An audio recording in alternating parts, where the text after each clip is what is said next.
like to call this meeting to order and welcome everybody here today, people that are in our courtroom, plus anybody that may be in the virtual world. And we'll start off with Mr. Long. Would you mind give a invocation, please? Yes, let us give thanks. Almighty merciful Father, we give you thanks for this day. We ask that you instill the wisdom, the guidance, and direction in each member of this board, that we may make the right decision and the best decision for Northumberland County and its citizens. Through your Son's name, Jesus Christ our Lord. Amen. Amen. All right. Pledge of allegiance. Mr. Bryan, would you lead us in pledge of allegiance? I pledge allegiance to the flag of the United States and to the republic which stands one nation under God, indivisible, with liberty and justice for all. All right, next item on our agenda is the approval of the agenda. Anyone have any changes or deletions to the agenda? I move that we approve. All right, we have a motion, have a second. Second. All right, all those in favor say aye. Aye. All right. Next item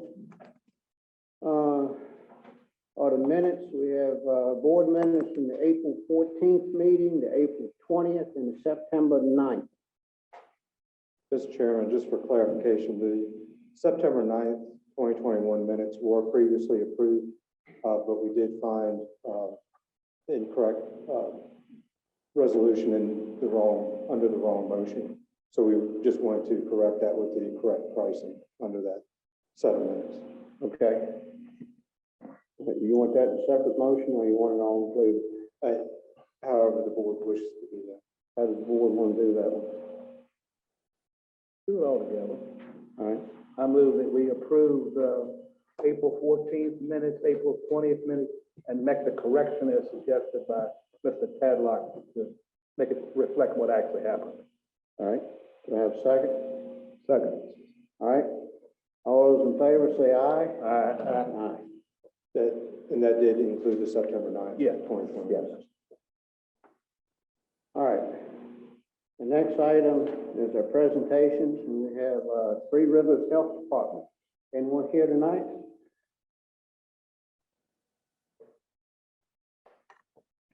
Good evening, members of the board. My name is Brennan Riffenbark, and I'm the Chief Operating Officer for the Three Rivers Health District. I believe you have a budget request for our next fiscal year in the amount of roughly $200,000 in front of you. I believe there were some questions about our environmental health programs. So I brought my environmental health manager, Mr. David Fridley, along with me to answer any questions or concerns that anybody might have. All right. Board members have any questions? Go ahead. How many sanitarians, if any, are based in Northumberland County? Thanks, sir. Mr. Tomlin, we currently have 3 environmental staff that serve Northumberland County, 2 of which are based in the local office here. All right, well, Mr. Jett can tell you more about the industry. You have 3 now that serve Northumberland County, but they're based in Gloucester. Oh, no, sir. Mr. Hank Becker handles on-site septic and well issues for Northumberland County. He is based in the Northumberland office. Mr. Troy Randall is our food safety inspector. He also is based in the Northumberland office. And we have a gentleman, Mr. Jordan Merrill, who serves a variety of programs in all 4 counties of the Northern Neck, to include Northumberland. Well, why is it a gentleman that came to my place of business told me he had to drive over 2 hours to get there? I'm not familiar with that story, sir. If you could For help a me. restaurant inspection. Okay.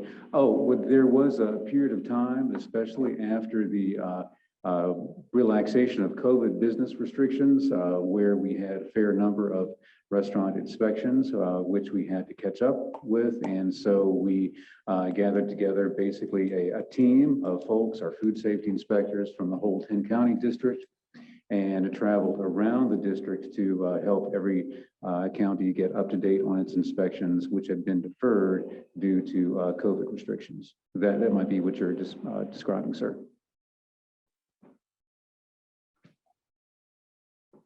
That's all. Now, you say you have two that are based environmental stuff, but do they serve other counties? Mr. Hank Becker is 100% based in and serves Northumberland County. That is for septic and well permits primarily.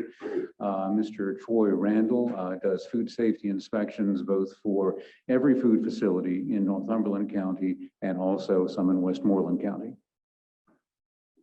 I remember years ago, we had two sanitary and environmental who were here the whole time. This Rosalie Coltrip and Daisy Burrell. Yes, sir. I remember those two individuals warmly, and I remember those times fondly. But right now, our building permit report last year in particular was higher than it's been quite a while. And obviously, if land's being sold or developed, it needs to have septic reviews and stuff like that. And that's potentially holding up our tax base. Right. I understand how important environmental health is to economic development in the county. And to be really frank with you, I think Northumberland is lucky to have Mr. Becker with us. I know that in the last year and a half, a little less than a year and a half, he's been here in the office. He has processed about 350 land development projects through the local office with an average turnaround time of about 7 days, which I consider to be commendable, and I appreciate your concern. But I'm a Northumberland resident, but they were building in Langston, they raised concerns over there. Mm-hmm. So, I mean, it's a concern that those who are wanting to comply with the health department regulations, they just have trouble getting staff to come out there and do what they need.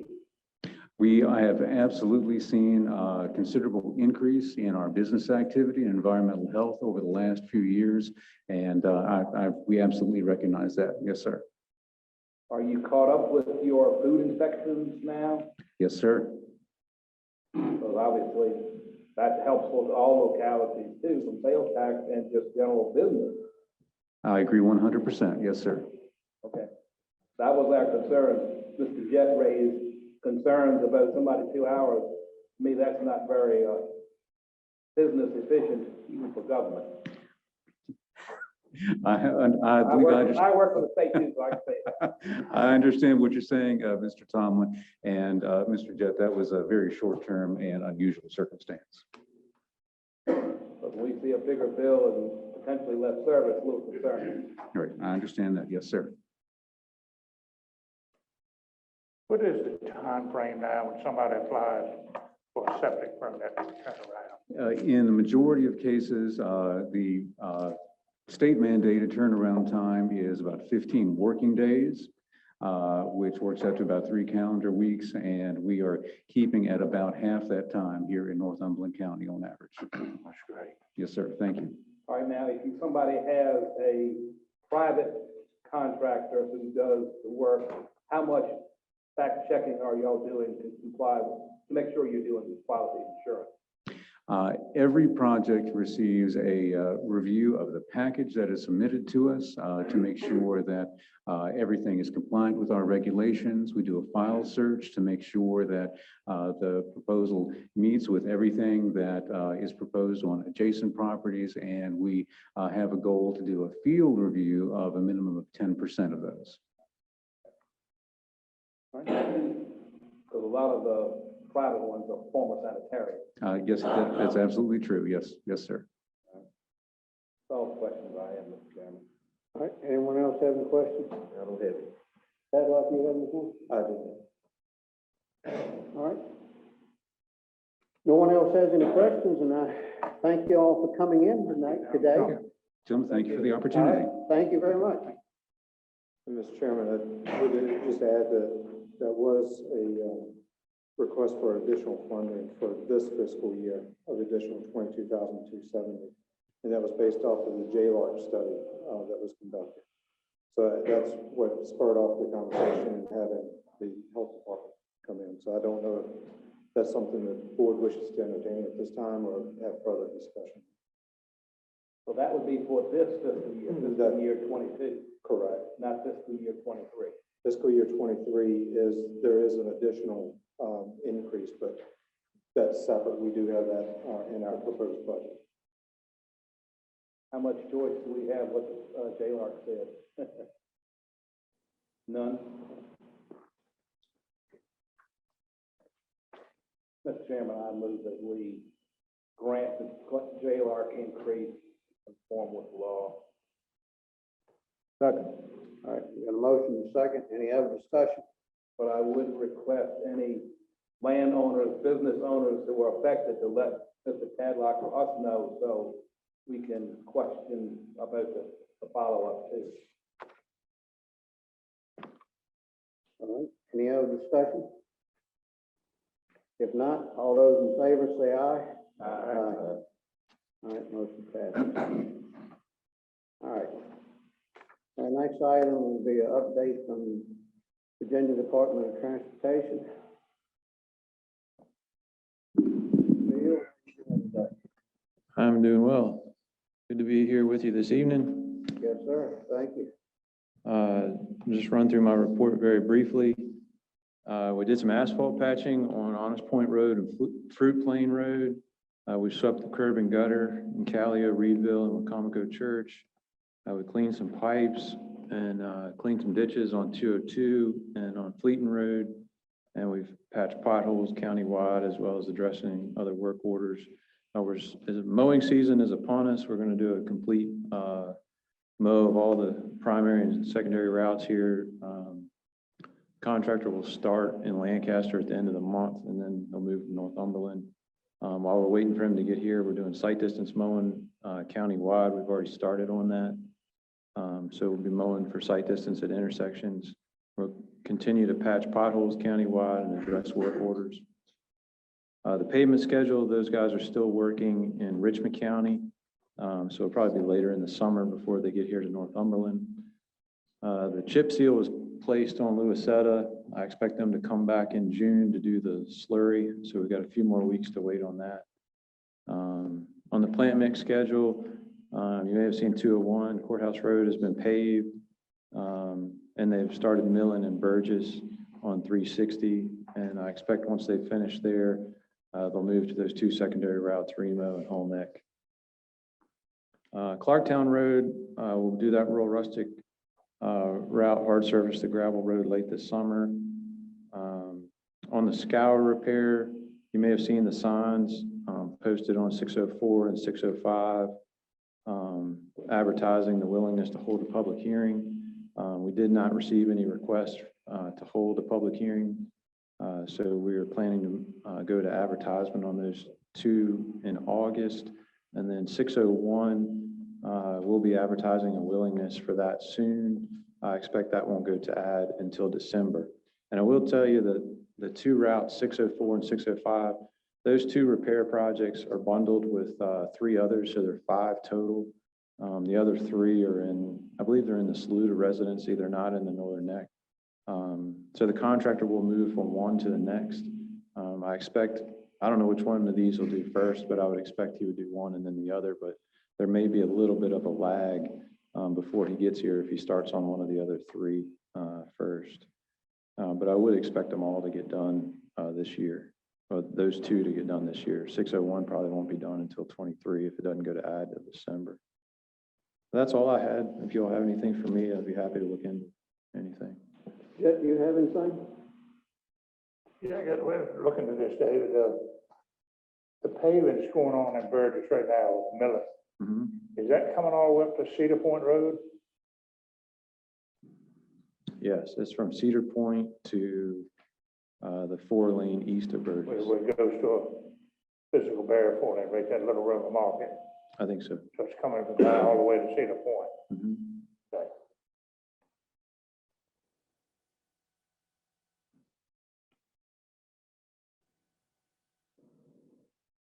You have anything else? Hey, Ron, you have anything else? No, I don't have anything else. Tom? your asphalt paving on 201, your flaggers was good. I got stuck behind the paver machine itself. The only thing I had is my question about putting, the speed limit there in Burgess. I saw that. I'm not going to disagree with you. But could you, on the Lee Point side, put an arrow saying 35 ahead, like you have coming into Burgess on either side, saying 35 ahead, 35 and then arrow pointing ahead? I'll look into it. But you got it everywhere else. Like you've got it going from 55 to 45, from 45 to 35, saying, 35 ahead. Possibly do that on the Lee Point side of 200. Okay.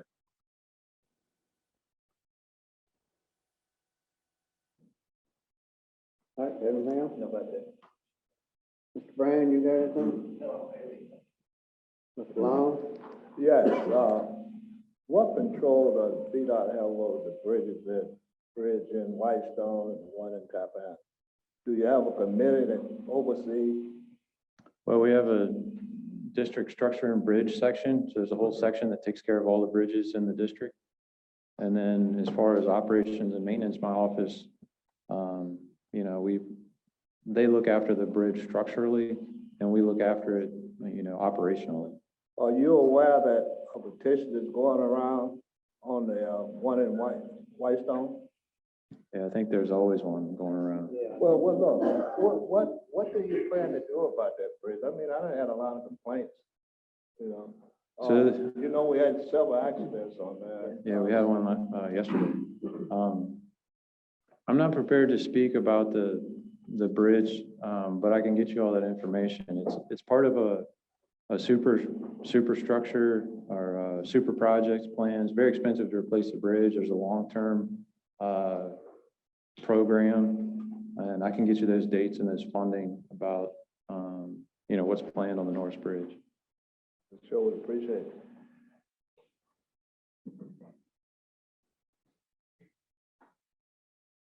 I have one more question, Mr. Chairman. All right, go ahead. Which residency is in charge of the Downing Bridge and the R.O. Norris Bridge? Is that Northern Neck, or is that the Saluda one? Or the one in Tappan? Who's in charge of it? Which one of yourselves are in charge? So Saluta's in charge of the Norris, and I'm in charge of the Okay. Downing. But we help each other on either Oh, end. I know that. Right. But you still got to get to one side before you get to the bridge. Right. I got one more thing too. Go ahead. There's also upcoming, you got site distance countywide mowing. Are we gonna get regular countywide mowing? Yeah, the contractor's gonna start in Lancaster on the 23rd Okay, of May, and then once he's done in Lancaster, he moves to Northumberland. okay, I just said site distance and then Yeah, we're just trying to keep it safe until he gets here. need a thing. Okay, thank you. Mhm. Tadlock, you have anything? I do not. All right. Any other board members have anything else, Mr. Bill? No. All right. Bill, thank you for coming today. All right, thank you all. Thank you, sir. All right, the next item on the agenda is a proclamation for National Safe Boating Week. And, Stacy, I think you'll take care of that one. Yes, sir. During National Safe Boating Week, May 21st through May 27th this year, the U.S. Coast Guard, its federal, state, and local safe boating partners encourage all boaters to explore and enjoy America's beautiful water responsibly. Safe boating begins with preparation. The Coast Guard estimates that human error accounts for most boating accidents and that life jackets could prevent nearly 86% of boating fatalities. Through basic boating safety procedures, carrying life-saving emergency distress communications equipment, wearing life jackets, attending safe boating courses, participating in free boat safety checks, and staying sober when navigating, we can help ensure boaters of America's coastal, inland, and offshore waters stay safe throughout the season. National Safe Boating Week is observed to bring attention to the important life-saving tips for recreational boaters so they can have a safer, more fun experience out on the water throughout the year. Whereas in 2021, 19 people died and 47 were significantly injured on Virginia waters, and whereas each year in boating-related accidents in the U.S., almost 84% of fatalities are caused by drowning, and whereas the vast majority of these accidents are caused by human error or poor judgment in non-boat equipment or environmental factors, And whereas a significant number of boaters who lose their lives by drowning each year would be alive today had they worn their life jackets. Therefore, the Northumberland County Board of Supervisors do hereby support the goals of the Safe Boating Campaign and proclaim May 21st through 27th, 2022 as National Safe Boating Week and the start of the year-round effort to promote safe boating. In witness thereof, I urge all of those who boat to practice safe boating habits, wear a life jacket at all times while boating. Given under my signature and seal of the County of Northumberland, Virginia, this 12th day, May 2022. All right, thank you. All right. Pleasure, board. Move we approve it. Second. All right, got a motion second. All those in favor say aye. Aye. Anyone here tonight to receive this? I don't believe so. All right. All right, our next one is a resolution for EMS week. And Mr. Basie. Resolution of the Board of Supervisors of Northumberland County, Virginia, recognizing the important contributions made to the well-being and safety of the county citizens by emergency services personnel and establishing the week of May 15th through May 21st, 2022 as Emergency Medical Services Week in Northumberland County. Whereas emergency medical services is a vital public service, whereas the members of emergency medical service teams are ready to provide life-saving care to those in need 24 hours a day, 7 days a week. Whereas access to quality emergency care dramatically improves the survival and recovery rate of those who experience sudden illness or injury. And whereas emergency medical services have grown to fill a gap by providing important out-of-hospital care, including preventive medicine, follow-up care, and access to telemedicine. And whereas the emergency medical service system consists of first responders, emergency medical technicians, paramedics, emergency medical dispatchers, firefighters, police officers, educators, administrators, pre-hospital nurses, emergency physicians, trained members of the public, and other out-of-hospital medical care providers. And whereas members of the emergency medical services teams, whether career or volunteer, engage in thousands of hours of specialized training and continuing education to enhance their life-saving skills. And whereas it is appropriate to recognize the value and the accomplishments of emergency medical services providers by designated Emergency Medical Services Week. Now therefore be it resolved that the Board of Supervisors of Northumberland County, Virginia hereby commends all emergency services personnel who serve this county for the dedication to the safety, health, and well-being of all county citizens. And be it further resolved that the week of May 15th through 21st, 2022 shall be observed throughout the county as Emergency Medical Services Appreciation Week, with this year's theme being "This is EMS, Caring for Our Communities." All right, thank you. All right, do I entertain a motion? So moved. All right, can I have a second? Second. All right, the motion is second. All those in favor say aye. Aye. All right. Who's here tonight? We have four different ones here.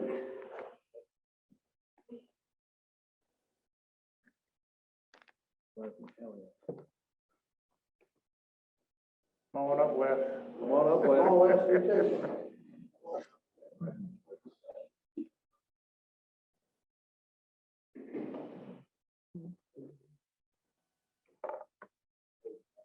All right, I've got it.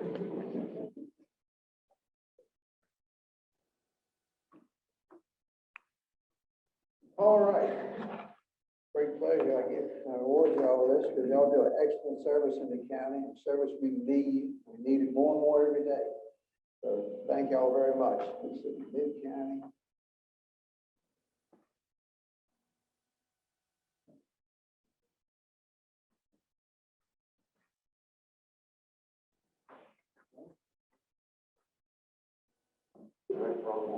All right, thank y'all. You gotta use his last name. All right, thank you.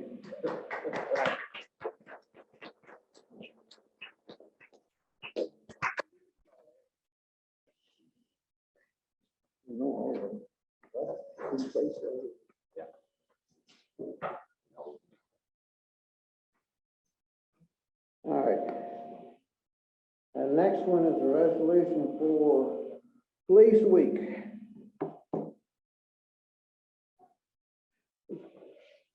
Good, I'll let you work on that one again. Okay.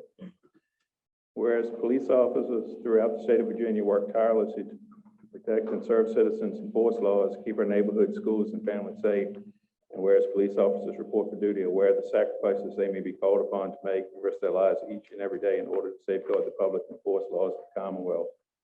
And whereas his selfless dedication and bravery of our local Northumberland County police officers as our safety and well-being is promoted by their devotion to maintaining peace and security. Whereas Virginia Police Week is an opportunity to honor officers and recognize the sacrifices made by the families of those that continue to protect and serve our county and the state of Virginia. Now, therefore, be it resolved that Northumberland County Board of Supervisors recognize Virginia Police Week and hereby commends all police officers in the county and in the state of Virginia.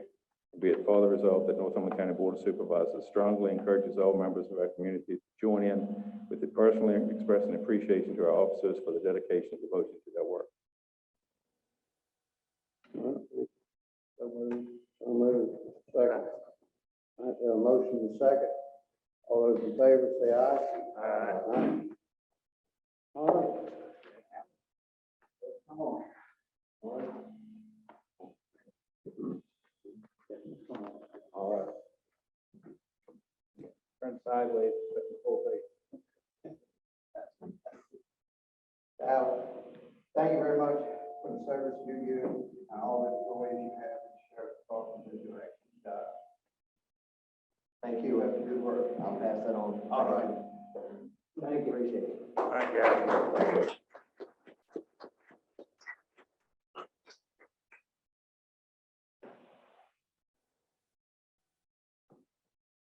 Let's see, next one is the resolution, Public Service Recognition Week.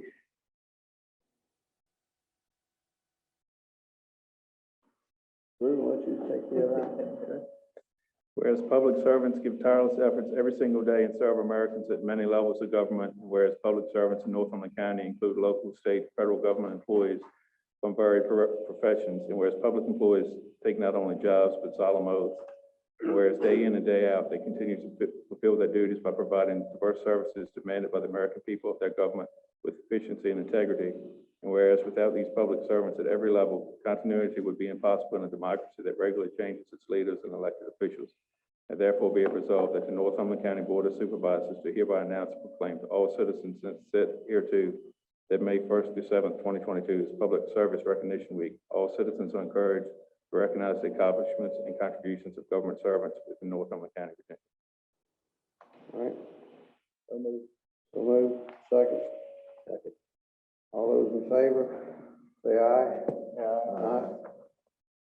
You want to accept this one?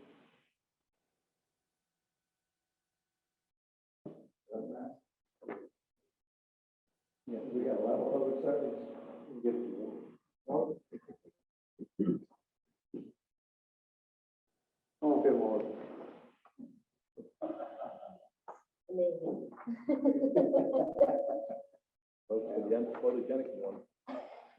We have a lot of public servants here in Northumberland County, and they do an excellent job. Morgan's one of our newest, and she is doing a very good job, and we're lucky to have her. So thank you, Morgan. Thank you.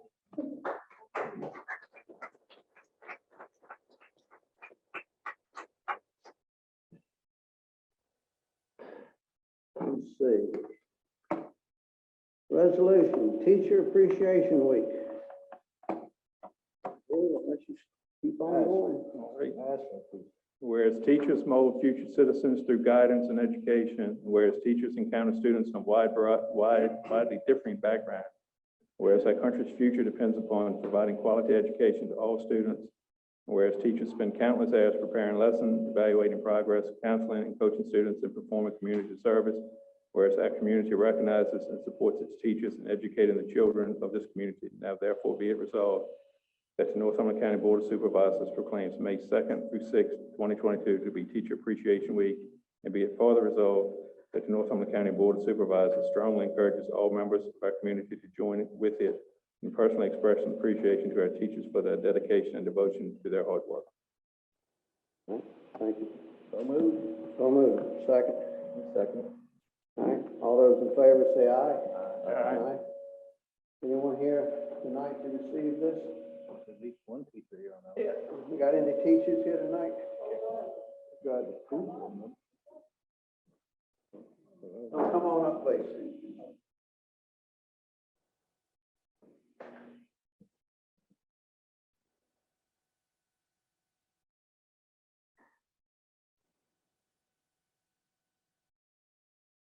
All right. Thank y'all teachers for the work y'all do, done through COVID and all, so I know that's put a test on y'all. But, oh, yeah, I know it's gonna be a challenge, but, thank y'all very much. All right, thank you.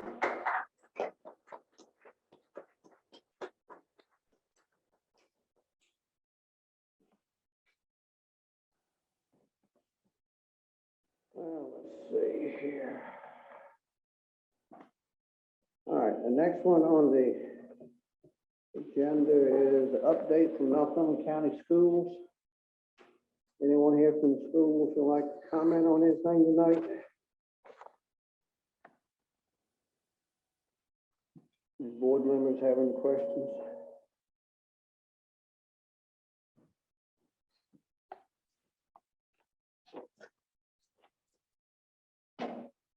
Good evening. Good evening. Denise Mazik, District 3, School Board Member. Do you all have any additional questions? You should have received a report already. It should be in your records. All right, any board members have any questions at this time? Not at this time, no. All right, Mr. Tadlock, you have anything? The only thing that the board did receive information earlier regarding some of the questions that we were asking. And I think it was requested that a joint meeting be set up. And I don't know if the board wishes to, you do have a proposed budget calendar in front of you. So given that time frame and some of the other things, I didn't know what the board wanted to do as far as schedule.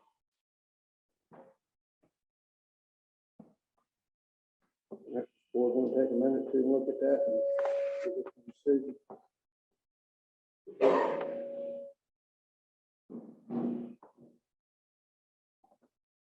I don't think the board has any questions yet. Just hold on a second. Okay.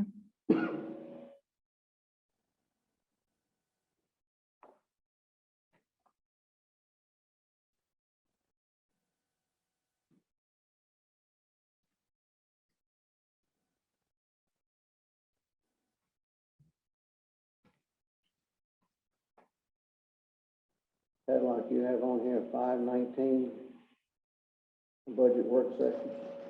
That's if needed.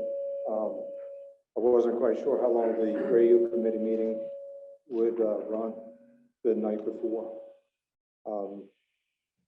And I guess working backwards off of that, from the June 9th Board of Supervisors meeting, regular board meeting, we're not sure which public hearings that we were going to have scheduled for that night.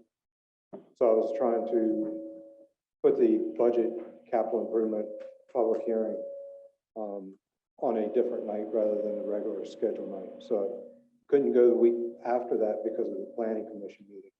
So I looked at the week before that. So if we have that on 6/2, also the supplemental appropriation that's being requested by the school board, a portion of that has already been done by a budget amendment, but the second portion of the ESSER 3 funds and some of the other grant funds that are being requested for supplemental appropriation, we need to have a budget amendment for those grant monies before a supplemental appropriation can be done. So I was looking at trying to do that public hearing on the 26th, if possible, if the board wishes to do that, which would have to be advertised tomorrow to run next week to be able to have the public hearing the following week. It has to be run 1 week. Okay.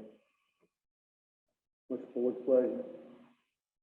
So on the 26th, we're talking about the 26th, is that right?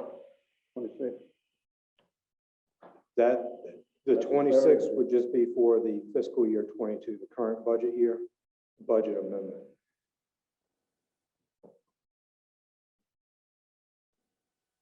So what date are you speaking of for the meeting?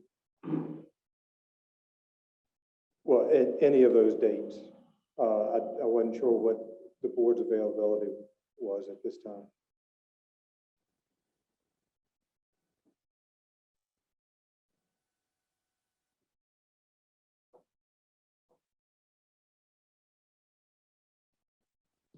The sooner the better, so that if there is a way for us to be able to get contracts out prior to school closing, that would certainly be our desire for our employees.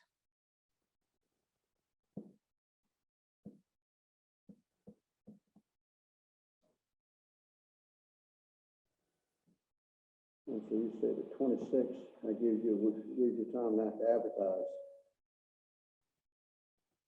Yeah, again, the 26th is just that's not the fiscal year 23 budget and CIP and school budget. That's the 26th would just be the budget amendment for current fiscal year. Right? Board need more time to think about it. Let's go ahead and make a decision, all right, get it over with, before something else falls in. What's the best for you, start off? The dates that I have listed there work for me, but I mean, that's up to the board members.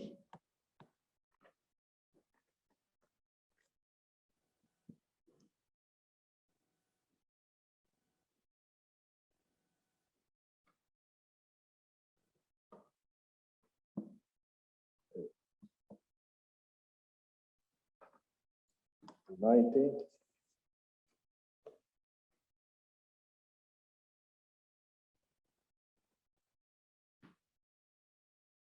To do what? I'm trying to get out of, So how we, soon do you? so we know we're going to have the meeting on the 18th. Yes, So we can see how long that meeting runs on the 18th to see whether or not we can have some time after that to work on the budget as to whether anything is needed on the 19th. So okay, the 19th, I would just hold off on for the time being until after we meet on the 18th okay. to know for sure 5:30 on the 18th? on the 18th. Now, the next question is on the 26th, does the board wish to have the budget amendment for fiscal year 22? And the only reason I'm asking that is because if you want to have that meeting at that time, I need to advertise tomorrow for it to run next week. Okay, that would be the 6th, right? That would be the 26th. 26th at 6 p.m. Now, I just stuck 6 p.m. on there. We can do 7 p.m., whatever's convenient for the board. How soon after the budget amendment public hearing can action be taken? Is that still the 7 days? That's a different code section. That's what I was asking. And you can take action on that immediately. That does not require the 7-day waiting period.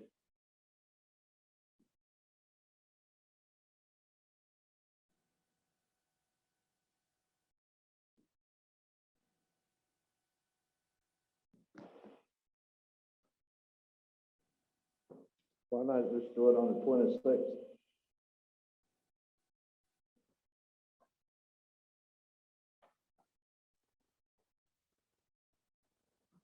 Can we do it at 5:30 or that's too early or what? Let's try it out. That's up to the board. I mean, that would be a public hearing. 26th at 5:30. Get it over with. Well, we normally have public hearings at 7 and we'll put them for a reason. I think if we're gonna be consistent with what we've done in the past, keep it at 7. Okay, 7's good. No problem with that.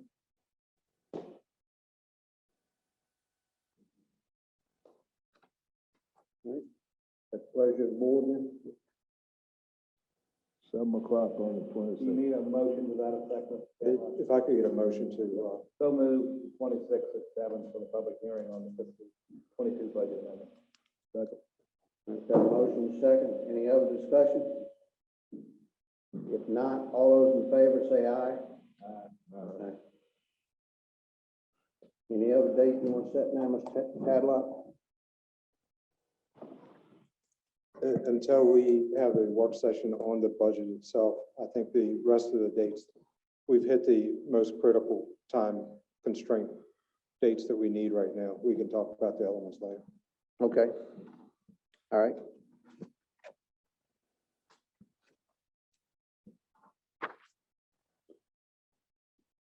All right. Tadlock, it's the county administrator's report. For the month of April, we had 5 new structures for a total construction cost for the month, 3.1 million. Total construction cost year to date is 20.1 million, which puts us up 2.5 million above this time last year. Next item I have is the Middle Peninsula Juvenile Detention Commission appointment, which I'm the one appointed to that. My appointment's coming back up for renewal, so I don't know if the board wishes to reappoint me or how you wish to proceed on that. You mind serving? I don't mind serving on that one. The question I have is, I know Drew's been hired, do you want to start spreading some around? This particular commission, I don't mind serving on. Actually, I'd like to be on this one. Okay. I do have some other ones that maybe we can. Try and look out for it. That's one of the reasons Drew was No, hired. I appreciate it. I move that we reappoint Mr. Tadlock to the Middle Peninsula Juvenile Detention Commission. All right, we got a motion second. Any other discussion?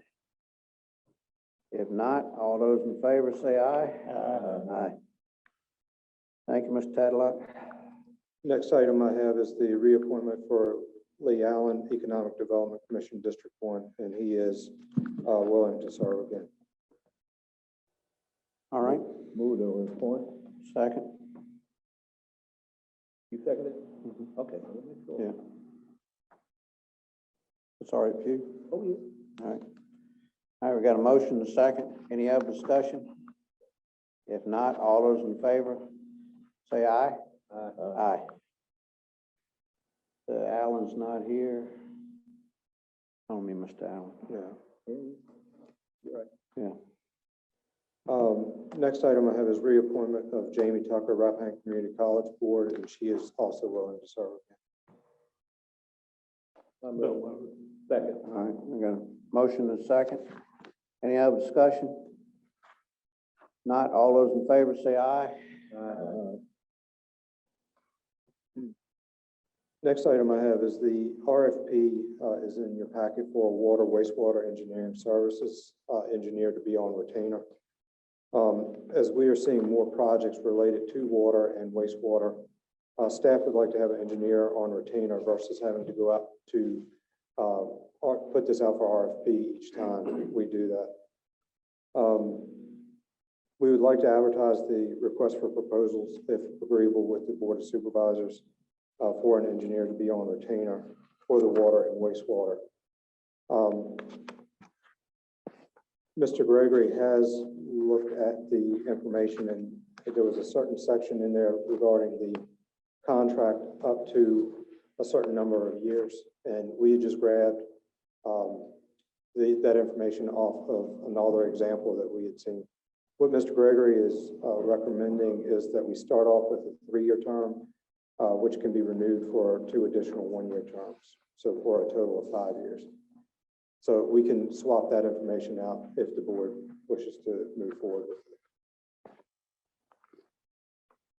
All right. Any board members have any questions or comments? Proceed with Motion to proceed with? All right, request for proposals. okay. We have a motion and a second. All those in favor say aye. Make one thing to clarify, is that with Mr. Tadlock's suggestion of 3 years, then 1 year and 1 year? So that was Mr. Gregory's recommendation. What he's got in here.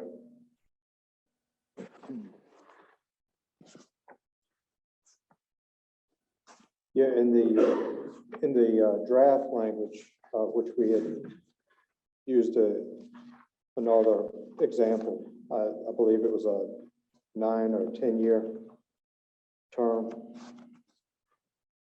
Your contract for up to 9 years, extended each 1 year period. Yeah. So we could do the 3 year term, which can be renewed for 2 additional 1 year terms instead of the 9 years.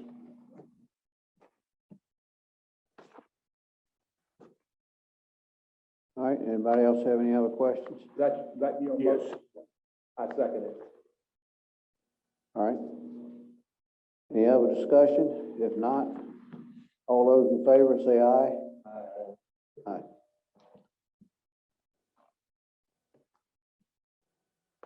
The next item I have is kind of a unique situation. I've never run across this, but in 1996, the county was the trustee on deed of trust for a forgivable loan over a 5-year period, and that was 20% each year.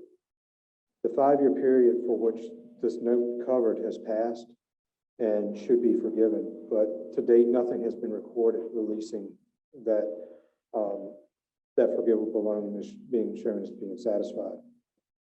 In your packet is a certificate of satisfaction that I've been working with Mr. Gregory on, and I will need the board to authorize me to sign and have that recorded.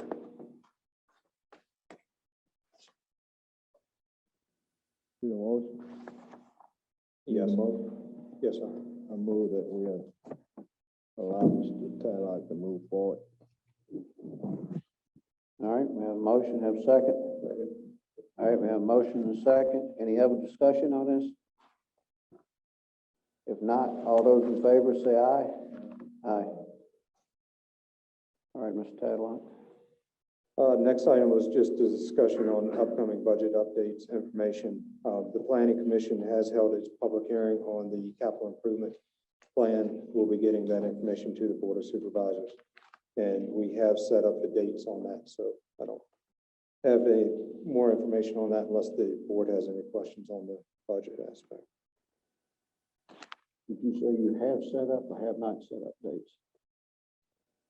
The board just set up the dates as far as some of the initial discussions. Okay.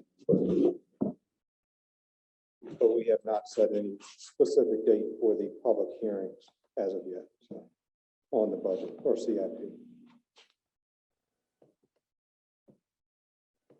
Next item I have is we had received a draft document from the engineer regarding the roof for the EBB building. If you have any comments or anything regarding that document, please let me know. We'll be getting back with the engineer for the final report on that. Also in your packet, the county received a response back from the Office of the Attorney General in reference to the request for certification of no objection related to the redistricting and the changes to the county's voting districts.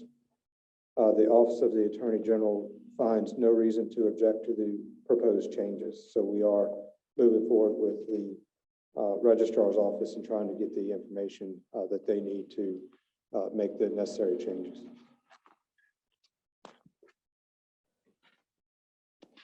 One item that I had talked to the board about as far as potential dates, we didn't look at any specific dates, but was that of the fire study dates, when the board would like that presented to you all. And I don't know if the board would, instead of having that conducted in June with everything coming up, if you all would like to push that maybe into July or August, whatever the board would like to do. But I don't know if July 20th or July 27th would work for you all, just so we could get some dates back to the fire programs. Any dates look Okay, if y'all, You said July 20th would be good. July 20th or the 27th. Okay. And we were going to send them both dates just because we weren't sure exactly what their schedules look like. July the 20th? Yes, sir. Yeah. Or the 27th. either day is fine for me. either way, I think you need to send it to them, they might be able to get back which date they can. Give them both. Give them both, and Right. All right, we'll provide them both of those dates and get back to the board what day they select. All right. And the last item I have is that the Northumberland County Local Emergency Declaration does end this month, end of May. And also, with this ending, the COVID leave policy that we have in place would also be terminated. So any leave that an employee has at that point in time would have to be used by sick leave. So just wanted to make the board aware of that. That's all I have, Mr. Chairman. you had on the agenda of the jail budget.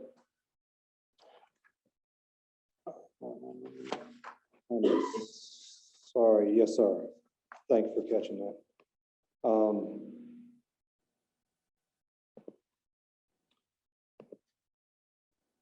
So the total jail budget is $10,177,218. And that is no cost to the localities.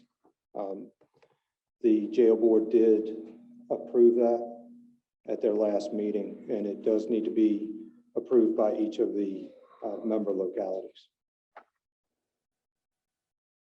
So you need a motion? Yes, sir, yeah. We'll move that we approve the jail budget. All right, got a motion to have a second? Second. All right, got a motion and a second. Any other comments? If not, all those in favor say aye. Aye. All right, thank you, Mr. Tadlock. All right, next item on our agenda is the approval of the check register. Move that we approve. All right, we have a second? Give me a second. All right, we have a motion and a second. Any other comment? If not, all those in favor say aye. All right, next item is board comments. And we'll start with Mr. Jett. You have anything? No, sir. Mr. Tomlin? No, no, sir. Mr. Brand? No. Mr. Long? No. No, I don't have anything either.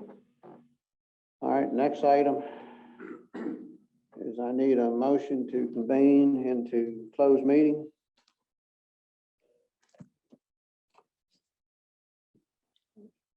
Mr. Chairman, I need a motion that the Northumberland County Board of Supervisors convene in closed meeting pursuant to Virginia Freedom of Information Act, Section 2.23711A3, for the discussion or consideration of the potential acquisition of real property for a public purpose or of the potential disposition of publicly held real property where discussion in open meeting would adversely affect the board's bargaining position or negotiating strategy.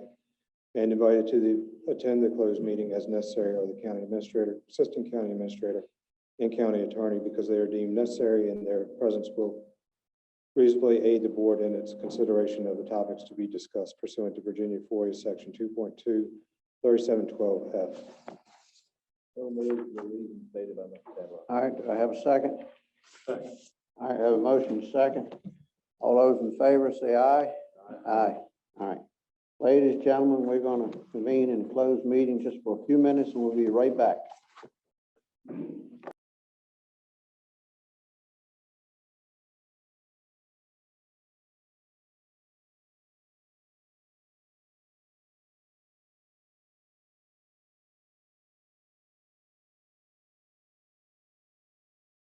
To come out of closed meeting.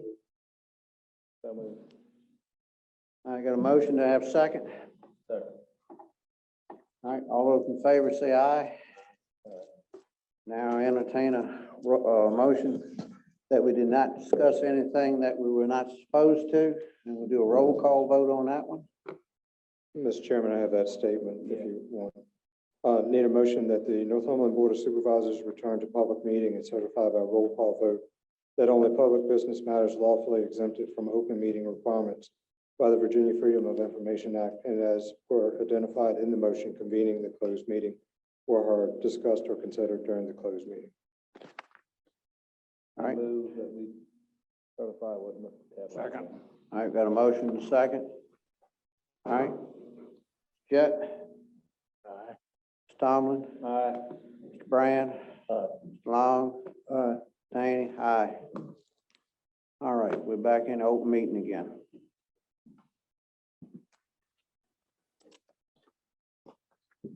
All right.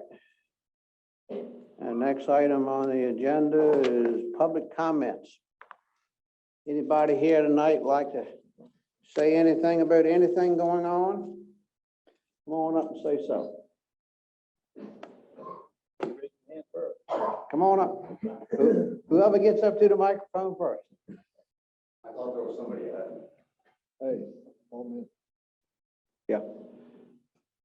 You got 4 minutes for public comment. Very briefly, Mr. Chairman. Today I took the liberty of going through the contract for the proposed school building. And it's 41 pages long. A lot of fine print. Great way to build a migraine. But unfortunately, there is nothing in the contract other than a price, which is approximately $1.7 million. Doesn't contain anything regarding the design or specification of the building. So there's no way of telling what it is actually all about. There is a reference to appendices, which are not contained in the contract. So it's pretty much impossible to tell what they are thinking about doing, other than what was said the other night at the joint meeting, which involves short-range archery indoors, even though, to my understanding, archery is an outdoor sport, and arming a bunch of teenagers with lethal weapons may not be the best idea in the world. Apparently, there's something having to do with cheerleading and dancing, but it's unspecified. I heard earlier that the school board would very much like this board to ratify the expenditure, even though there is no description of what or why the building is going to be, nor was anybody particularly forthcoming a week ago as to how many students would be affected one way or the other. The citizens of the county are extremely concerned about this. They're extremely concerned about their taxes going up. And we would urgently advise this board to delay approval of this contract until the full facts behind it are disclosed both to you and to the public. Thank you. All right. Thank you, Mr. Bryan. Anyone else like to speak tonight?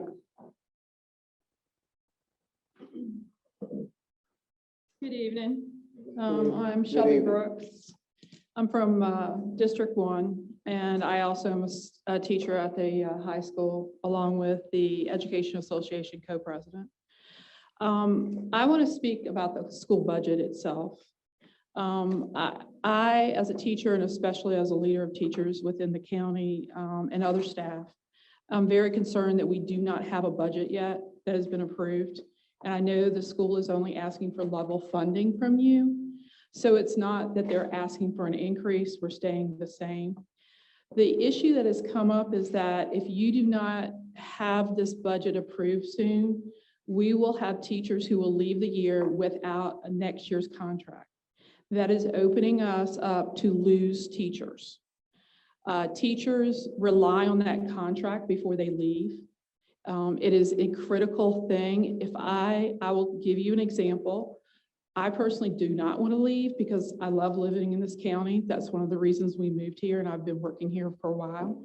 But some of our young people that we have that are working for us, if we can't secure a contract for them, they are worried they're not going to have a contract.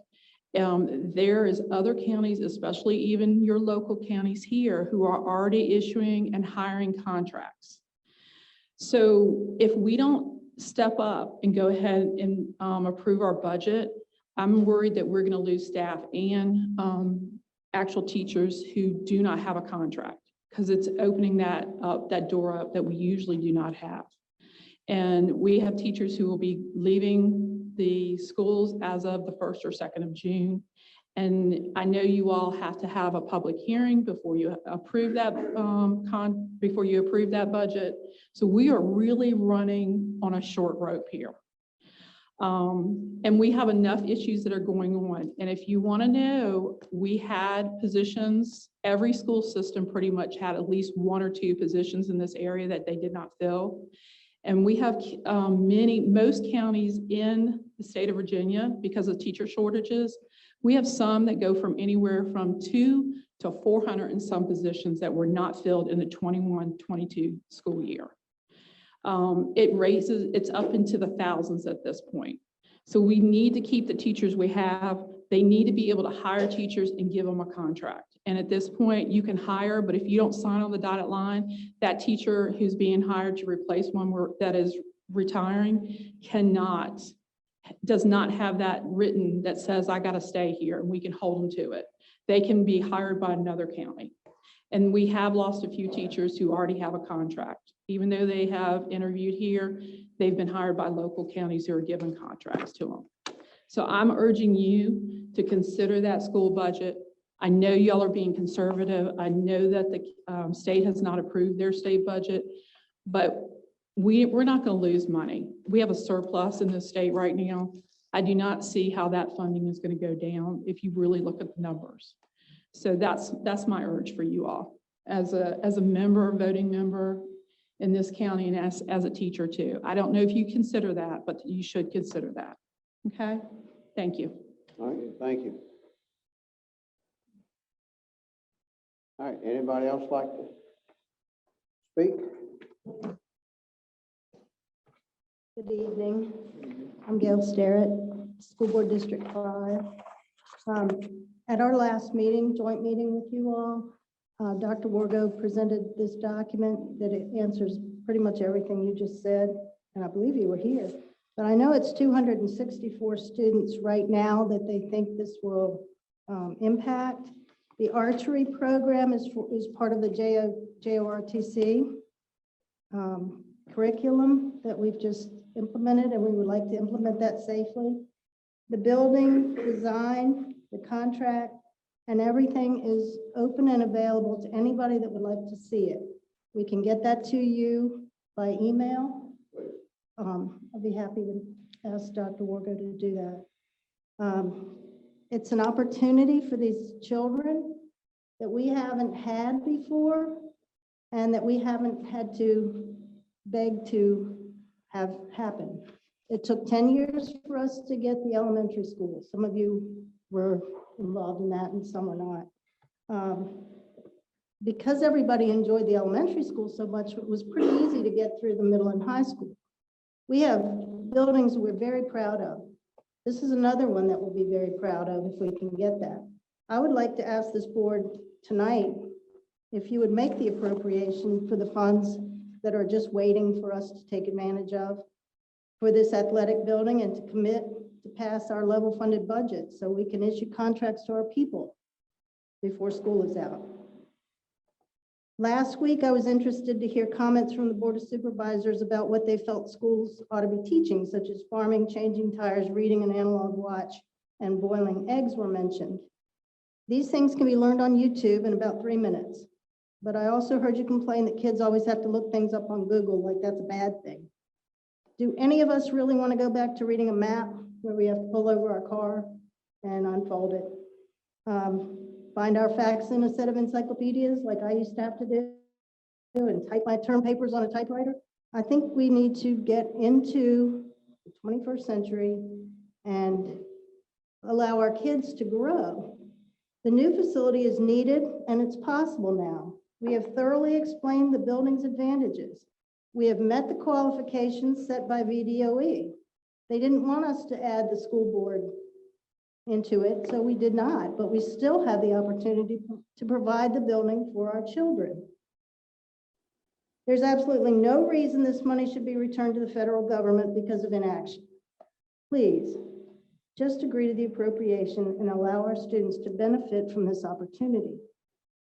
Additionally, surrounding counties have recognized that teachers and staff need the reassurance of contracts and that continuing to work in Northumberland schools is the best choice for them. They deserve their contracts sooner rather than later. Other counties, Orange, Lancaster, Gloucester, they've approved their school budgets without having the General Assembly pass theirs. So please support the hard work and the expertise of our educators. Make the necessary appropriations and prove that you value what they do to educate the children in Northumberland schools. Thank you. Thank you. Anyone else like to speak?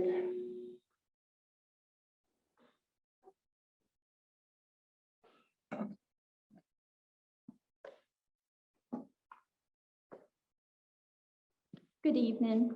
I'm Dana Obier, a citizen of Northumberland County, and I'm disappointed that the Board of Supervisors have not voted on approving the school budget and the appropriation of funds for the new school facility. Every year, there's been a delay in passing our school budget, which hinders the ability to secure the contracts of our school employees before the last day of school. I understand the many questions you are faced with, but as a parent, I assure you the numbers aren't going to reflect the heart and soul our valuable school family has when caring for our children daily. We are blessed with the most empathetic administrators who support school staff and our children. This is showcased by the popularity of our school system to educators who come from all over to choose to work at Northumberland versus surrounding county schools. We have an extreme amount of talent within the walls of those buildings. I urge you to visit the complexes that are funded by the majority of the county budget. Come to the art shows, the band and choir concerts.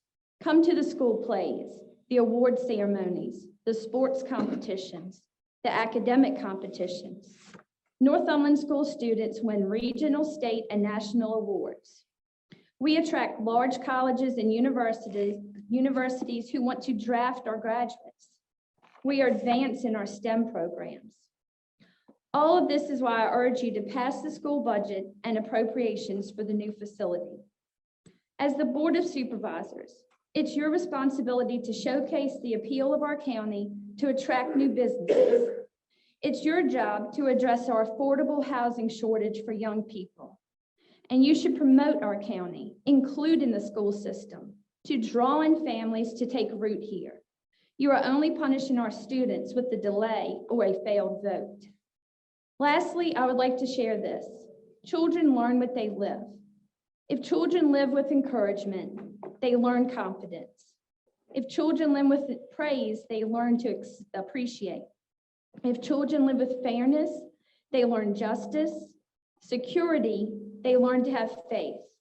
Approval, they learn to like themselves. And acceptance, they learn to find love in the world. We must stop portraying our hometown as a land of controversy and strife. We need to work together to encourage our young people to stay or come back here and keep the legacy of Northumberland County alive. Thank you for your time. All right, thank you. Anyone else like to speak? Jane Blue. I come here tonight as your library director here in the county, and in your packet, you received the new mobile library schedule. I just wanted to encourage you to share that with your constituents. We are everywhere in the county now, from all the way in Fleeton to all the way up in Callio every week. And I would like to see more people using our mobile library, and that starts with you and sharing that with other people in the area so that they know where we are. So you all have that schedule, and if you have any questions, I'm happy to entertain that. We are adding dates to this, and I will get those new dates to you as I receive them. Thank you. All right, thank you. All right, anybody else like to speak?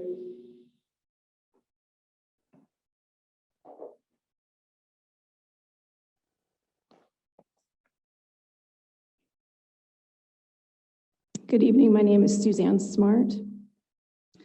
I just wanted to remind the board and let the public know of some of my observations. The first one being that I have attended and watched board meetings of other counties, including counties in this area and in other parts of the state. And at those county meetings, the representatives from the school board typically attend. There's usually more than one in attendance. When they approach the board, they provide information about what's going on in the school system. Things like activities that the students are doing at that time, maybe something new that's going on, general updates of what's going on at the schools. For several months, I attended meetings here and there was no representative from the school board. At some point, I believe it was early this year, a representative started attending. When they approached you, they typically didn't have any information to share. And upon being asked a question, they said, we'll get back with you. I'm not sure if that ever happened or not. Just providing my observations here. In December of last year, the school board put out an RFQ for this project that I believe is being defined as the J-ROTC archery. That was December of last year. In February, the school system approved the archery program. I was at that school board meeting. So I'm not sure about that discrepancy in dates there. In looking at the contract, there's no date where the signatures are. So there's 3 signatures. I don't see a date, so I'm not sure when that was signed, but that timeline is odd to me. So I would question that, and I hope that you would question that as well. There were some comments tonight about different skills and students really just needing to learn from the internet. And I'm an educator myself, and I would disagree with those comments. I believe that it's important for students to have other skills as well, like being able to use a compass, being able to look at a map and read the compass rose, being able to use a dictionary and know how to look up a word in a thesaurus or in a dictionary if they don't have internet access at the time. So just providing my my comments and observations. And my question would be, if there's such a rush to get this approved and get it approved tonight, why have you not been given the information previously?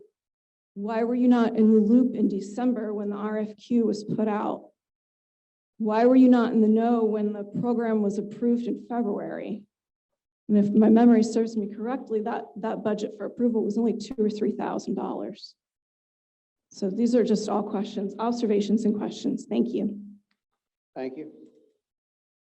Anyone else like to speak?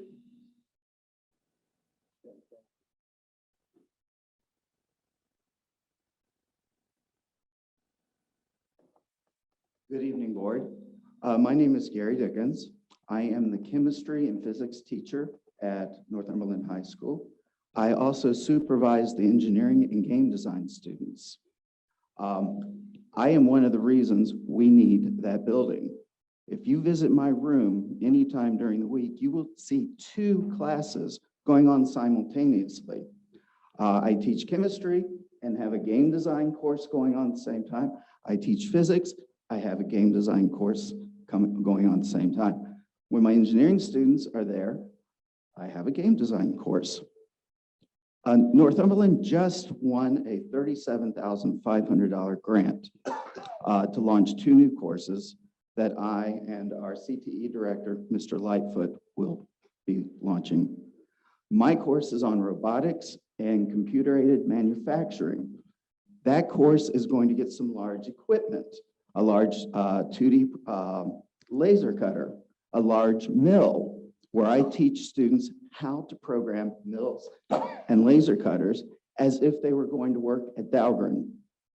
So we are teaching real-world skills in these new classes that we desperately need space for. We have 2 wonderful labs that I and 3 other colleagues share. They are constantly busy. They're constantly full of kids learning. And that's all I like to say tonight. I need some space. My colleagues need space. Thank you, sir. All right, would anybody else like to speak?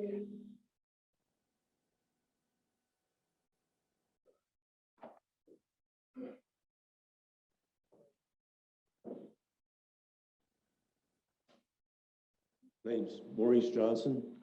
I've had the opportunity just briefly to go through all of the documentation that's been made available. And I understand when people get frustrated that contracts won't be able to get signed for teachers and all of that. However, when I look at the body of the documentation, I see so many inconsistencies where there's no answers for the questions and you can't find the answer for one document in another document. There's insufficient information there. There are inconsistencies in the documentation. I see situations where there's been comments made that like SOL grades don't matter, but yet they're part of grant applications and they're provided there. I don't want to go through a litany of issues that I see in the information that's been provided. What I do want to make clear is that while I understand that, you know, the color of money and the buckets that it has to come out of can kind of be funky sometimes. On the one hand, I don't like hearing that we're going to lose teachers, but on the other hand, I don't want to blow millions of dollars away because of something that shouldn't have been approved because we want to take care of something else that needs to be approved. And that's the problem that I'm seeing here is that there isn't a clear thread that sews the whole package together. And this to me is a problem. And I encourage you to really hunker down in that meeting that you were talking about earlier.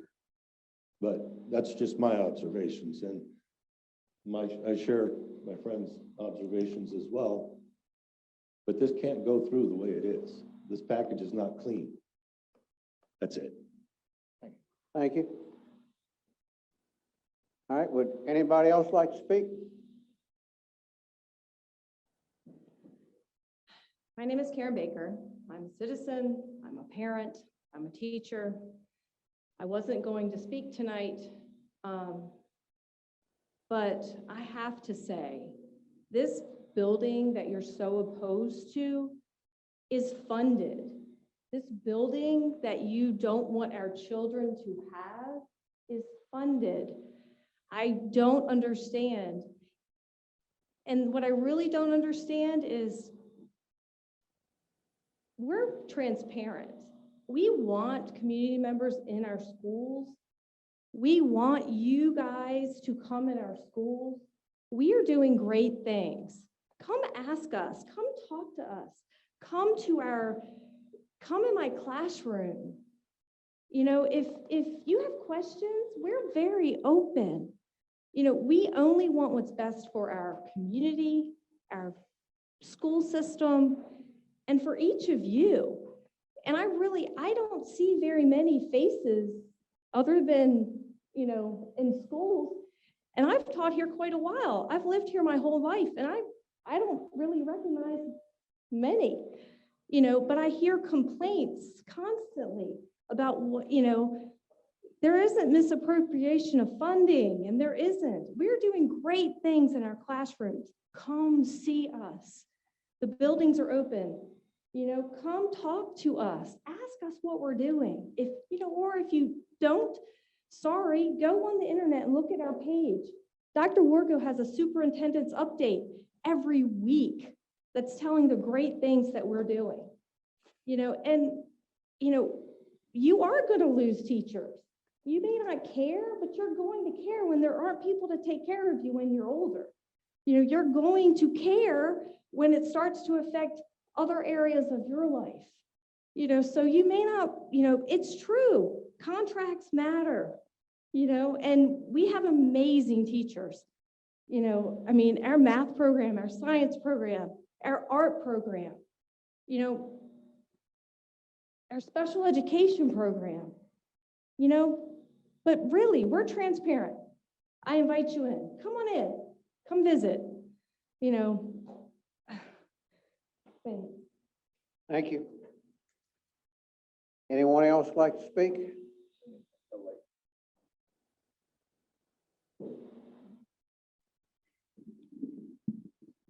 to pull this down a little bit. As you see, I'm Yes. not that tall. Amen. My name is Dr. Carolyn Ann Crockett.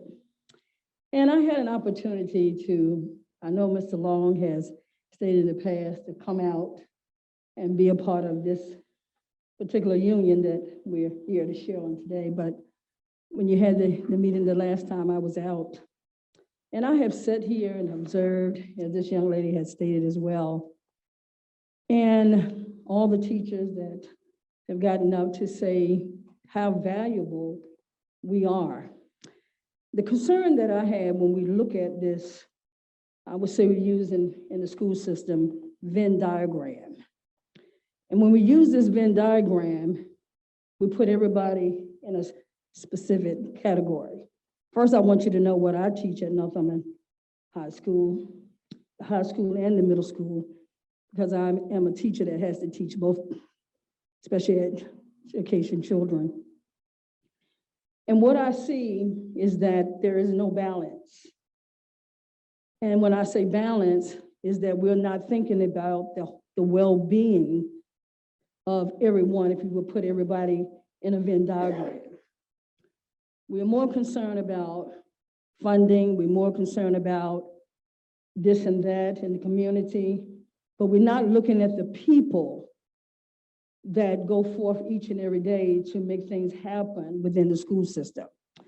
And I know at the last meeting, I also heard the comment, whereas you all wanted the superintendent, Dr. Wargo, to be more present in you all's meetings. However, I've been teaching in Northumberland for quite a while, and not yet have I seen some faces that said here to come out, to look at the beautiful art that Mrs. Perez does. Not yet have I seen some here to come out and see the wonderful work that the band teacher, Mrs. Lee, and the choir teacher, Ms. Latasha Lee, these individuals that put so much effort into being sure that our children and their parents are happy, and being sure that they go the extra mile of the way to go beyond and above the expectations of what they're qualified and can do. And so what I want to say here is that, you know, Rodney King made the statement, can we all just get along? But it's apparent that we're not all getting along because some of us have hidden agendas, and that's not acceptable. And we need to look at these valuable teachers that are sitting here. We need to look at our school board that tried their best to do right by all of us. And I say to us on today that we really need to think about how we are conducting ourselves, our children, they see us, and the behavior that we conduct within the meetings that we have. Do we really want to put out this type of persona? And you are going to, I may be able to be frank with you, you're going to lose a lot of teachers in Northumberland County, and they're going elsewhere. And the reason why they're going elsewhere is because we do not feel that we are valued by our county. And so I say to us on today, 15 seconds. 15, I can do it in 15 seconds. Don't worry, sir, I will do it. What we have to do is have that balance. And what we have to do is think rational. Do we really want to lose our teachers? These beautiful teachers that's been working for all these many years? Think about what we're doing. And I say, can we all just get along? Thank you.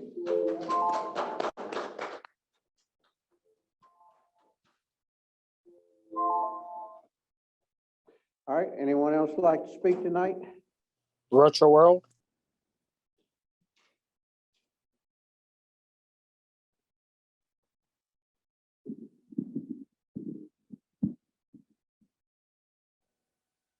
Hello, my name is Leslie. This is my first time at a meeting, so I'm trying to get the ropes. I got here and I was present for the ceremony of the frontline workers. And I saw the awards that they got for the work that they do.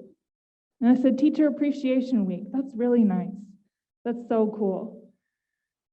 But I'm thinking, wait a minute, Teacher Appreciation Week was a week ago, 2 weeks ago, and teachers know that, and parents know that. They know that that was just ratified late. These are our frontline workers. They're taking care of our society in so many ways right now. So to say Teacher Appreciation Week, but say it late, okay, fine, whatever. But to say Teacher Appreciation Week late, and then tell the teachers they have to wait till the end of the month to know what their financial situation is going to be. That people, they're absolutely right. People are leaving, but another group of people that hasn't been mentioned tonight, the generation that's ready to retire, but they'll stay one more year. They'll stay one more year if they know how much change is going to happen. Teachers who want to leave at this point, they've been in the field, they've been on the front lines, they're tired, they want to relax. Those are the people who need to know what their future could look like, what it looks like when you take care of the people who are taking care of the society.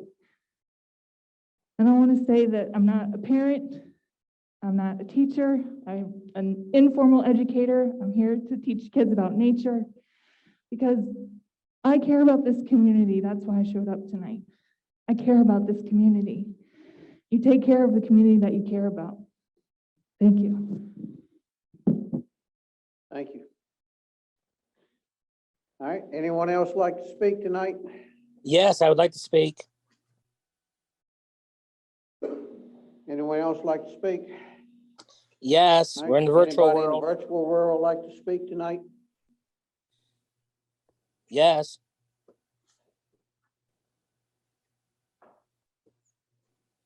Anybody in the virtual world like to speak?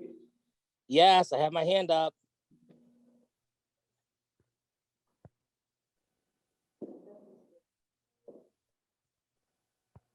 So someone wants to speak?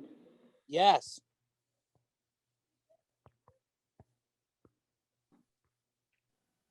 Has he got unmuted yet? Hello, can you hear me? Anybody like to speak in the virtual world? Yes, I have my hand up.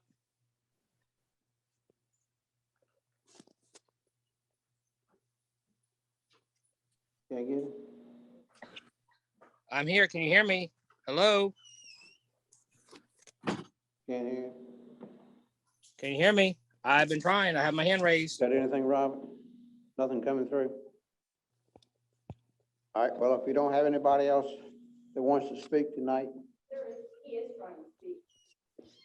we just can't get him.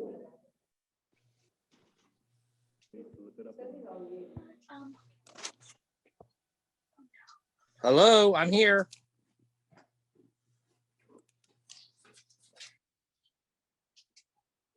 I'm here. I hear you. Can you hear me? I hear you, but they don't hear He's you. not there now. Okay, well, how do we get them to hear me? I tried to text everyone. Sound. Yeah, Robert, you that. don't hear anything? Come on, guys. You know y'all can see me and hear me. Hi, Karen. Can you hear me? Hi, Karen. Can you hear We me? can't get him. Can you hear me? Yeah. I'm here. And there's other people who want to speak that are online. Can you hear me, Karen? Still hasn't come through yet.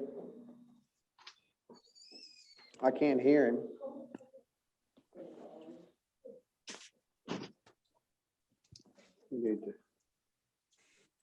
We are here. Move on. Put him on speakerphone. All right, we'll give him another minute here, see if we can get him on there.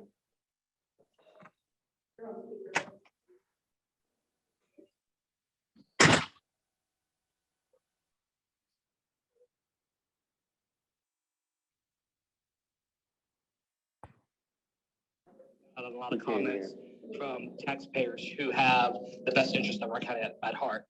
My name is Carl Perez. I'm a taxpayer, a parent, and also a spouse to a teacher. There's This reading of what's going on here and what we read in the paper is very disheartening. You choose not to know because you don't attend other meetings other than the Board of Supervisor meetings. This plan has been put out way before this time for y'all to vote on. We know this. Y'all know this. I've been in meetings where the Board of Supervisor chair has said that there's no communication going. That is not true. There's communication going back and forth, and it's because I don't know why there's sheep and smoke screens, but the truth of it is we cannot keep putting one against the other and expecting us to have a great county outcome on teachers and students and faculty, staff, and administrations and administrators in our county. There has to be a better way. But first of all, the thing I have is, when is the last time you've been at the school? There's 5 of you. When is the last time you've been at the school? Other than to look at the HVAC system, which I don't think that worked either, when is the last time you've been at the school to look into the classroom and then see the instruction that is going on? Second, you're supposed to be having quarterly meetings with the school board. Electing 2 from our board, from the school board, and 2 from y'all to meet. Y'all met once, and that was last year. If you want information, you have to go seek it too. People don't always have to come to your board. You, as a leader, go to the other boards and figure out what's going on. Parents, teachers, and county people, same thing. The school board has a meeting once every month. You can go there. Stop waiting for the Board of Supervisors and complaining and then saying you didn't hear anything about it. It was said back last year. We can't keep blaming each other for miscommunication when we are the mouthpiece that it needs to come from. Nor can we keep expecting our students to be on the lower end of the grading scale because we fail to invest in a future for them that they need in order to compete in this world. Northumberland County may be in the backwoods, but our education is not backwards. We're one of the premier counties in allowing our kids to excel and to flourish. My kid is in JROTC. He's done a phenomenal job with the 2 people there, Vega and Derek Lemons. They've done a great job in that space, but they've outgrown that space. Where do they go? Our wrestling team is in a cafeteria to wrestle. Where do we do with them? See, there's so much facets that if y'all were a part of the school, you would know why we need this. And it's not costing you a penny. Preach. It's not costing you anything but a vote to say yes. Preach. It's not costing you, people say, well, the budget is the biggest thing for the school. Your biggest employer is the school. What do you expect? Let's use common sense. Let's use decency, and let's stop pointing one board against another and work successfully and doing what is right for our county and what's right for our people. Thank you. Good night. Thank you. Baker, Karen Baker, can you hear me? Anybody else in the virtual world Can you hear like to speak? Baker, can you hear me? Hello? Hello? Hello? No one else? Hello?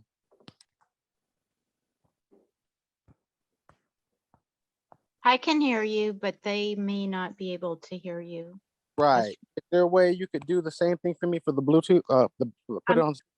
I'm totally gonna try, but yeah. You got stay anybody, on. Robert, you hear? Tell him Sergeant Lemon wants to speak.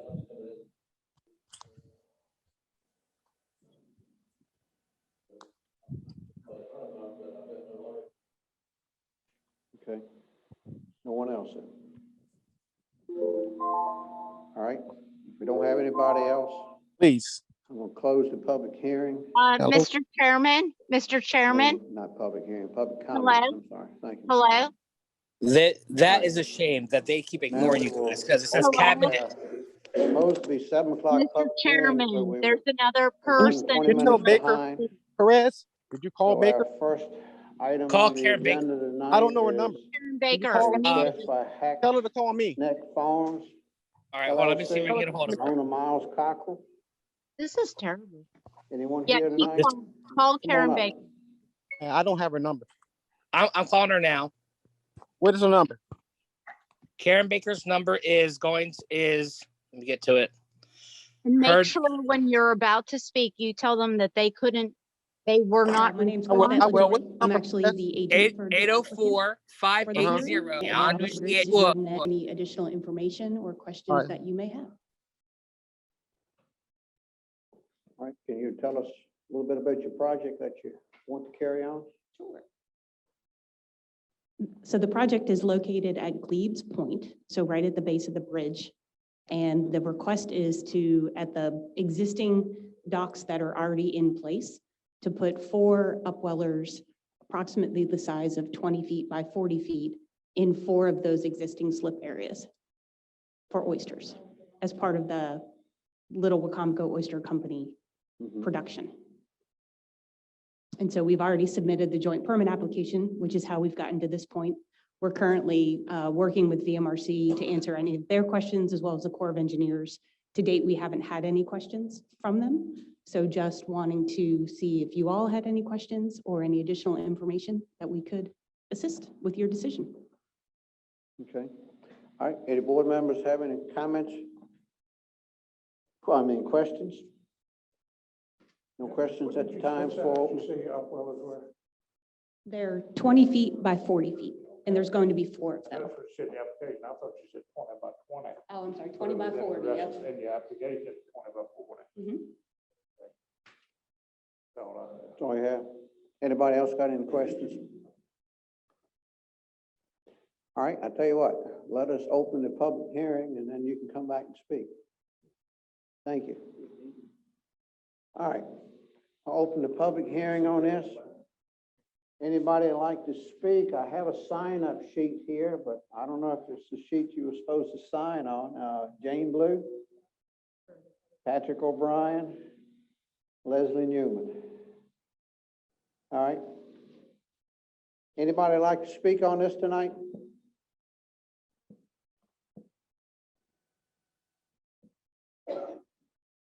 No one wants to speak?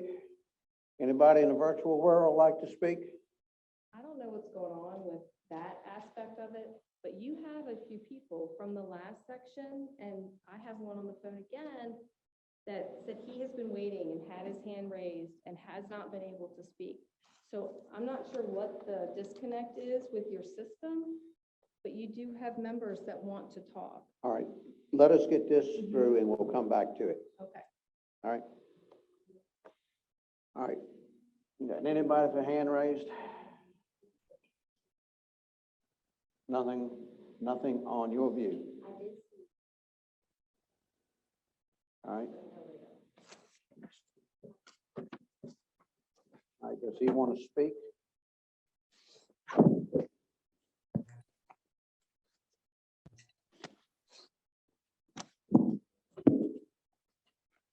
Robert, you got anything?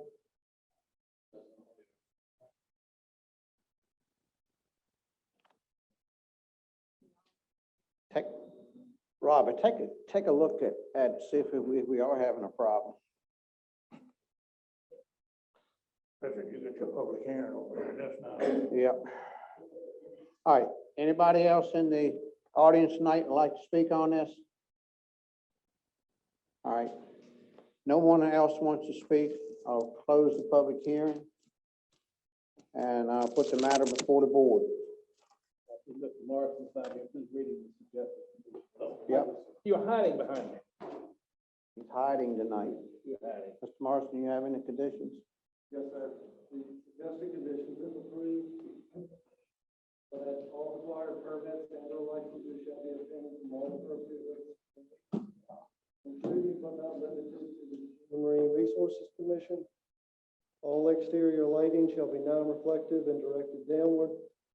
The commercial pier shall be repaired and or secured to prevent any further navigation issues. And the 4 oyster upweller systems shall be placed inside the existing slips on the commercial pier as shown on the joint permit application. Mr. Chairman, I move we approve this request with the suggested conditions. All right. We got a motion and we got I'll second it. I'll second it, all right. I second it, Rich. I second it. All right, we got a motion and a second. You all straight, Ronnie? You on straight? We got a motion and a second. Yeah, he was showing them conditions. All right. All right, we got a motion and a second. Any other comments? I have no problem with the request, but just secure that dock. It's not your fault, but that some of those concrete fingers have floated out and they're hard to lift out the water, I've been told. Just make sure, because I had Otis Cockle talk to me at one time about that. He tried to lift it and he had the hardest time even doing anything. So if you secure them, that's all I want. But if you secure them, I'm happy. So they're breaking loose too often as we say. All right, any other comments? If not, all those in favor say aye. Aye. Motion passes. Y'all wanna go to work now? You got some daylight left today. All right, we don't have any other public hearings tonight. Have you got the? All right. Anybody in the virtual world would like to speak tonight, please raise your hand.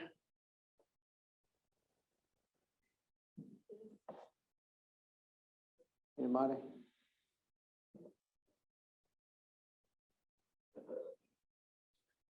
Somebody calling in? Yeah. Public comment. Public comment? Yes. Are they online or not? Are you still online, Derek? Not anymore. He says he was and he had his hand up, but he didn't get recognized. We couldn't pick him up. We couldn't get him. Does he want to speak now? Do you want to speak? Yes, I do. All right, let him speak then. All right, go ahead. All right, can you hear me? Yes. You're good, go ahead. Okay, all right. Good evening, board members. My name is Song First Class Derek Lemon, and I'm the JROTC instructor from Northumberland High School. I've been sitting here listening to people comment on this building and the money, but as I understand it, the money for this building is already earmarked by the government, and the only thing that money could be spent for is this building. So you're gonna tell me that it makes sense to not approve this and let that money go back to the federal government, which you'll never see again. Also, second point, the United States government, federal government, pays half of my salary. They reimburse the school, okay?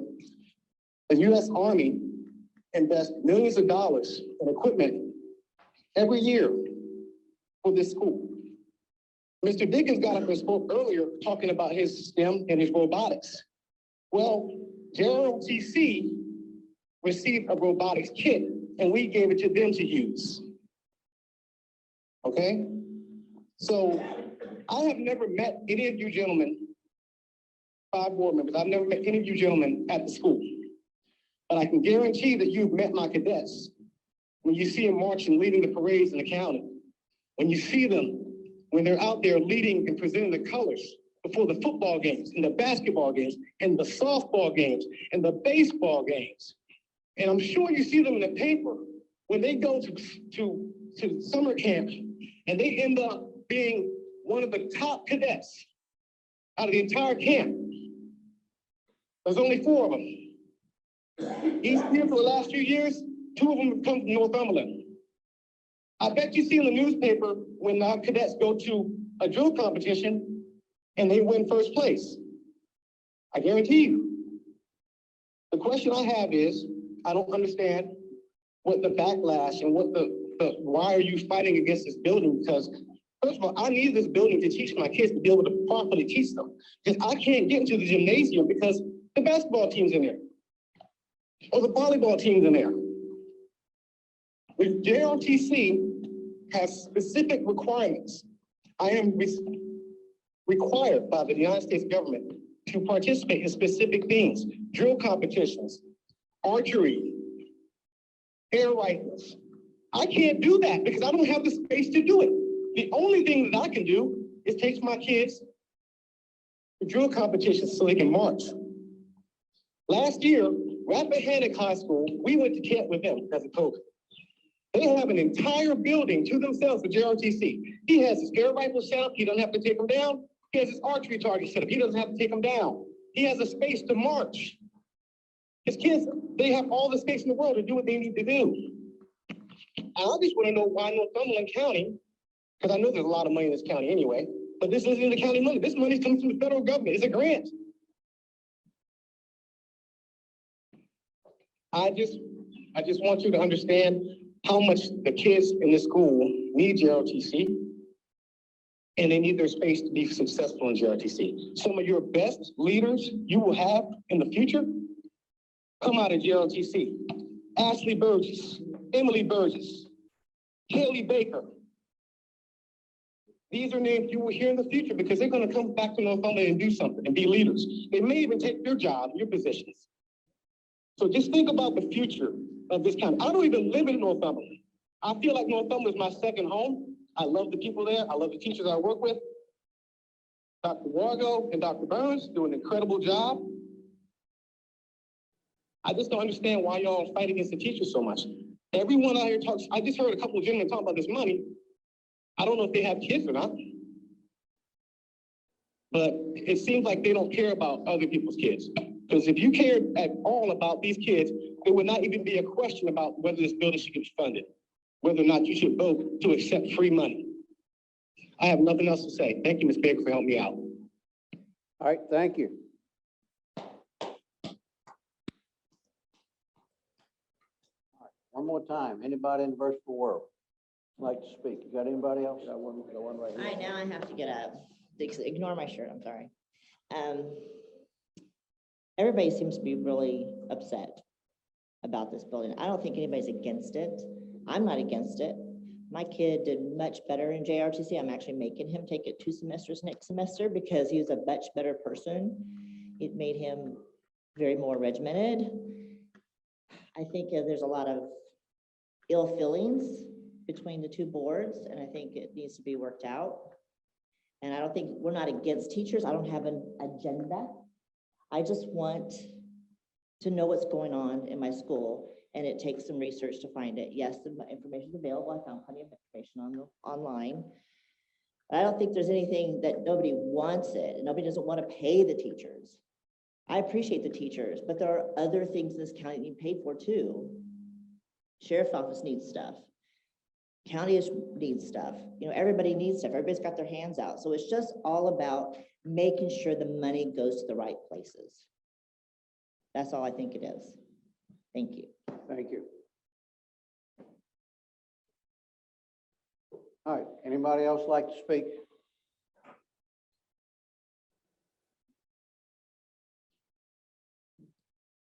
Nobody else? Good evening, Board. My name is Carrington Brumley. All right. I'm not a teacher. I had 2 sons who were both in junior ROTC here in Northumberland County. One has gone on to become a lawyer. The other one is a fine citizen here in the county. I, myself, was a drill sergeant in the military, and I found that some of our best recruits, and best volunteers, and the best soldiers were those who were founded and grounded and had some background in military discipline. And a lot of it came from junior ROTC. We were glad to look down the roster and find that we had somebody that had been in ROTC. So I encourage you to do whatever you can to support this program. It's a wonderful program. We're building we're building citizens. And God knows we need good soldiers nowadays. Thank you for your attention. Thank you. All right. Now, can I have a motion to carry over? So moved next. Till The next, 18th at 5:30. next 26th. Well, No, the 18th. No, I mean 18th. Well, before we do that, where is Mr. Tadlock? He had to leave? Okay. He had to step back. I'm not holding back a motion on, what the school board asked for. Because I know how important it is. And I'm not gonna keep have a meeting, carrying it over. I don't know about the rest of it, but I was educated for years, and I know the importance of an education. And I know the importance of the junior ROTC and having this building. So it's very important. I want people to know I do visit the school, the library, all around. Because I know we have good kids that finish Northumberland High School. We have quite a few counties that work on transferring their kids to Northumberland Public Schools. We do a good job. We got good teachers. I don't want to lose those good teachers. I don't see any reason I should not support this when the money is not coming from the taxpayers for this building. It's coming from a grant. And the longer we hold it off, it's possible we can lose it. So I'm gonna make a motion that we pass this information for the school board where they can move on to obtaining this grant for the junior ROTC building, this STEM program.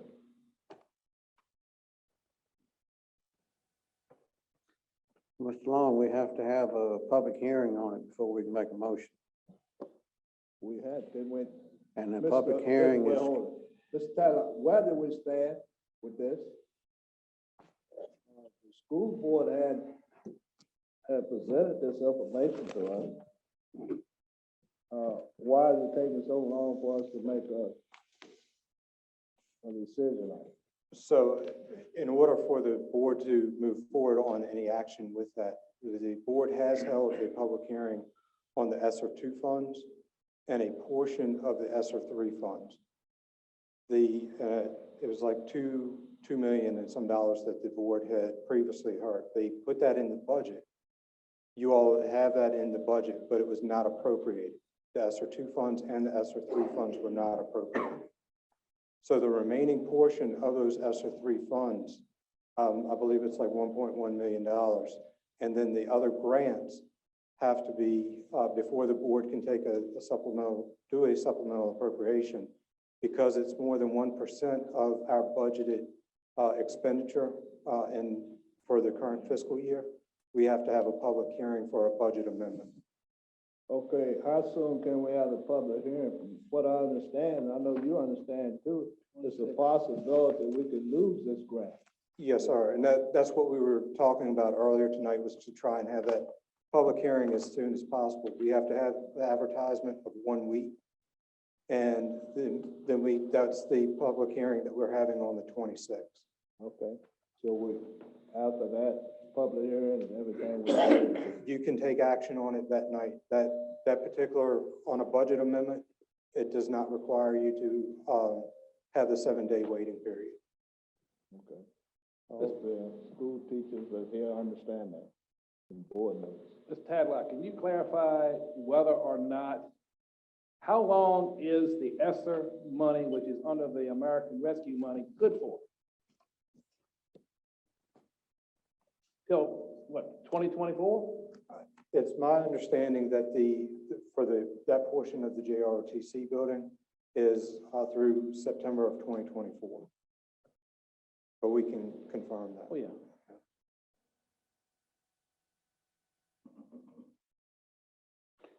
Mr. Long, you're gonna withdraw your motion? Yes. All right. What is it? All right. We're trying to close out right now. There's no more public comment. All right. Can I have a motion to carry over till May the 18th at 5:30? So moved. Second. All right, we've got a motion and a second. All those in favor say aye. Aye. All right, thank everyone for coming tonight. And we'll welcome you back on May the 18th at 5:30. Hey, Ron, don't close out.